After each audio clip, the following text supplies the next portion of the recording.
राजा सुहेल देव उत्तर प्रदेश में स्थित बहराइच, जो अभी उत्तर प्रदेश का एक जिला है, उसके छोटे से राजा थे, शासक थे। इतिहास में इनकी बहुत कम चर्चा मिलती है, पर इन्होंने भारत के अपने अगल बगल के कई शासकों को संगठित कर एक संघ बनाया और गजनी के महमूद के भतीजे सलार महमूद को 1033-34 में इन्होंने बहराइच के युद्ध में पराजित किया। यह उन्हीं के प्रताप का फल था कि भारत की मुख्य भूमि लगभग 150 वर्षों तक विदेशी आक्रांताओं से बची रही।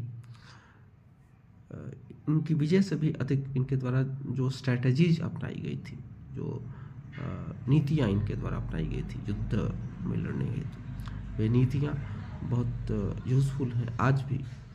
यानी शत्रु की कमज़ोरियों को पहचान करके शत्रु की कमज़ोरियों के फ्रंट पर ही युद्ध करिए।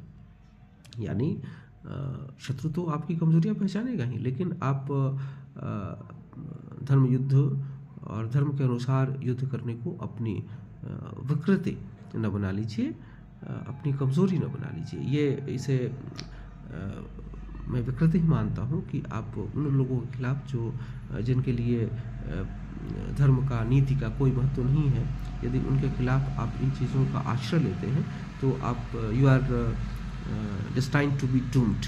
ठीक है, तो ये राजा सुहेल देव ने गजनी के सालार महमूद को पराजित कर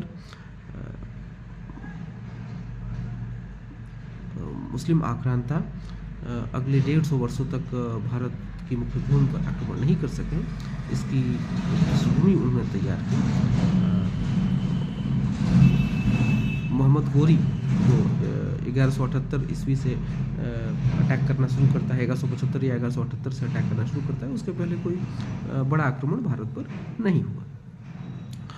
20वें शासक हैं जयसिंह सिद्धराज। ये गुजरात के सोलंकी वंश के सम्राट थे। उन्होंने सिद्धपुर में रुद्र महालय के मंदिर का निर्माण कराया था। प्रसिद्ध विद्वान हेमचंद्र उनके दरबार में रहते थे, जिनके कुछ प्रमुख ग्रंथ हैं सिद्ध हेम शब्दानुशासन, काव्यानुशासन, अभिधान चिंतामणि आदि। तो जयसिंह सिद्धराज के बारे में बहुत कम लोग जानते हैं। गुजरात का एक वंश था सोलंकी वंश, जिसमें कुमारपाल भी हुए थे। जयसिंह सिद्धराज ने जैन धर्म को बहुत संरक्षण दिया और जयसिंह सिद्धराज का जो समय था वह भारतीय इतिहास के संक्रमण काल में से था।